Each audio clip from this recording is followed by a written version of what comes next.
औज़ुबिल्लाहिमिनश्शैतानिर्रजीम बिस्मिल्लाहिर्रहमानिर्रहीम। अस्सलामु अलैकुम ख़वातीन हज़रात, मैं हूं आपका होम्योपैथिक डॉक्टर रिजवान साकिब और आपसे मुखातब हूं शमा होम्यो क्लिनिक लाहौर पाकिस्तान से।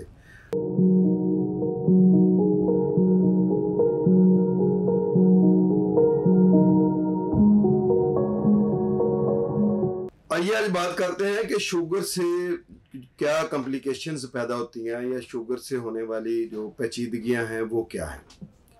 देखिए, शुगर एक ऐसा मर्ज है जिससे बहुत सारे मसाइल बॉडी के अंदर पैदा हो जाते हैं, लेकिन जब हम शुगर का ख्याल नहीं करते, अगर वो शुगर बढ़ जाती है तो उसकी वजह से ये प्रॉब्लम्स हो सकती हैं।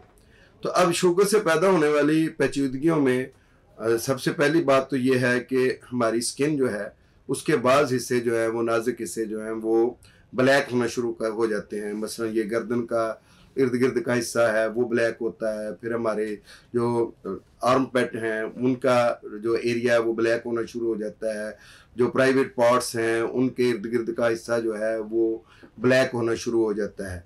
तो ये एक कम्प्लेक्शन का भी हो जाता है मसला, जो लोग अपनी शुगर को कंट्रोल में नहीं रखते हैं उसका। दूसरा, शुगर से पैदा होने वाली पेचीदगी ये है कि आप स्किन के हवाले से ही अगर लेते हैं तो खुश्की जो है वो पूरी स्किन पर पैदा हो जाती है। तो इस खुश्की की वजह से बाज़ जगहों पर कट भी आ जाते हैं। और शुगर की वजह से जो तीसरी पेचीदगी पैदा होती है वो ये होती है कि नाखून ख़राब होना शुरू हो जाते हैं। नाखून तक हमारे चूँकि वो ब्लड जो है वो चूँकि पूरे तरीके से नहीं पहुँचता है, तो पूरा जो ग्लूकोज वाला और एनर्जी वाला जो है वो ब्लड नहीं पहुँचता है, तो उसकी वजह से हमारे नाखून ख़राब होना शुरू हो जाते हैं। इसके अलावा दांत ख़राब होना शुरू हो जाते हैं शुगर की वजह से। और आँखें जो हैं उनमें भी चूँकि जो वेन्स होती हैं वो डायलेट हो जाती हैं, तो उसकी वजह से या तंग हो जाती हैं शरीयानें, जो ब्लड सप्लाई करने वाली जो हमारी वेन्स हैं वो तंग होती हैं, तो उसकी वजह से जो हमारा जो आँखों का मसला है, बिनाई का मसला है वो भी हो जाता है। और बाज़ औक़ात यह है कि अगर हम शुगर का बिल्कुल ख्याल नहीं करते हैं तो खुदा न खास्ता इससे बिनाई से महरूम भी हो सकते हैं। फिर यह है कि ब्लड प्रेशर का हाई रहना, ये भी शुगर की पेचीदगियों में से एक पेचीदगी है। चूँकि ब्लड जो है वो गाढ़ा हो जाता है और बहुत सारी चीज़ें जो हैं वो चूँकि फ़िल्टर नहीं हो रही होती हैं, तो इसकी वजह से ब्लड प्रेशर हाई हो जाता है। और शुगर के अप एंड डाउन होने की वजह से या शुगर के पेशेंट के लिए बाज़ औक़ात जो है ये भी पेचीदगी होती है कि उसको एंजाइटी और स्ट्रेस का सामना करना पड़ता है। और इसके अलावा ये है कि कोलेस्ट्रोल बाज़ औक़ात पेशेंट का बढ़ जाता है शुगर की वजह से। और बाज़ लोगों में शुगर की ज़्यादती की वजह से उनका वेट कम होना शुरू हो जाता है। और कुछ पेशेंट ऐसे हैं जिनके शुगर की वजह से गुर्दे मुतासर होते हैं और गुर्दों में से जो है वो प्रोटीन खारिज होना शुरू हो जाती है और बाद में किडनी फेलियर के मसाइल भी बन सकते हैं। इसके अलावा जो खून का प्रॉपर तरीके से बाजुओं में से गुजरते हुए हाथों तक पहुंचना और पाँव तक पहुंचना मुश्किल होता है शुगर के पेशेंट के लिए, तो पाँव पर ज़ख्मों का बन जाना।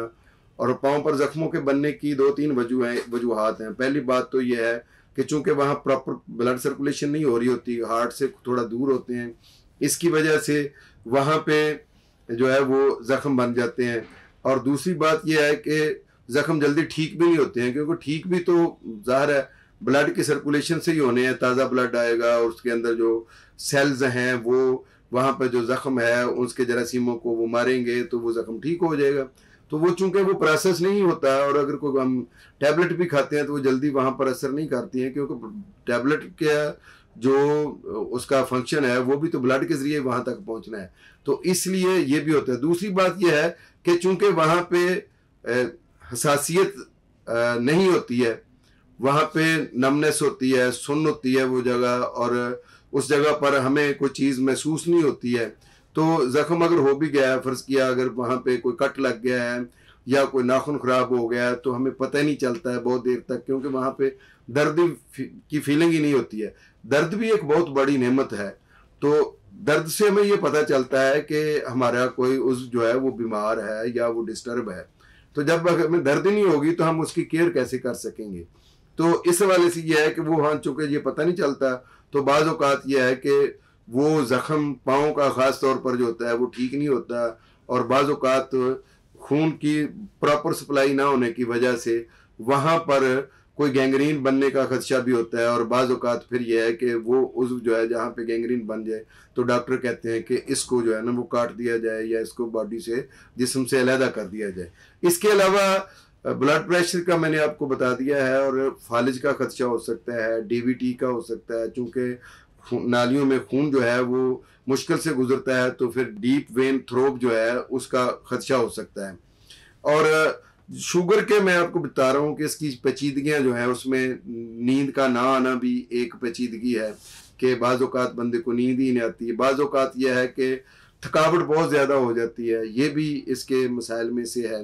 और इंसान जो है वो जो हक़ ज़ौजियत है वो नहीं अदा कर पाता और उसको उसमें दिलचस्पी भी नहीं रहती है, चूँकि असाबी कमज़ोरी शुरू हो जाती है। शुगर पेशेंट जो है वो आहिस्ता आहिस्ता उसके असाब जो है वो कमज़ोरी की तरफ जाना शुरू हो जाते हैं। लेकिन याद रखें, शुगर जो है वो आपको बिल्कुल कोई नुकसान नहीं पहुंचाएगी अगर आप शुगर के बारे में अवेयरनेस हासिल करेंगे, शुगर के बारे में अपने आप को तैयार रखेंगे कि मैंने इसको काबू में रखना है, और आप अलम गलम खाना छोड़ देंगे, साफ सुथरा खाना खाएंगे और थोड़ा खाना खाएंगे, और ख़ास तौर पर अनाज को तर्क करने की कोशिश करें। जितना कम अनाज खा सकेंगे उतने ही आप जल्दी ठीक होंगे।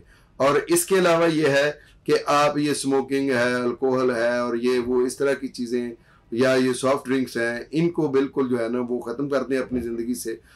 सैर को मामूल बनाएं, खुशबाश रहें, और इसके अलावा जो हल्की फुल्की एक्सरसाइज करें तो इंशाल्लाह आपको ये शुगर की जितनी भी पेचीदगियां हैं बिल्कुल आपको नहीं होंगी। और अगर खुदा न खास्ता कोई पेचीदगी शुगर की वजह से वाक़या हो चुकी है तो आप होम्योपैथिक डॉक्टर से रब्ता करें, इंशाल्लाह वो पेचीदगी भी ख़त्म हो जाएगी। बहुत शुक्रिया। अल्लाह हाफिज़। अस्सलामु अलैकुम।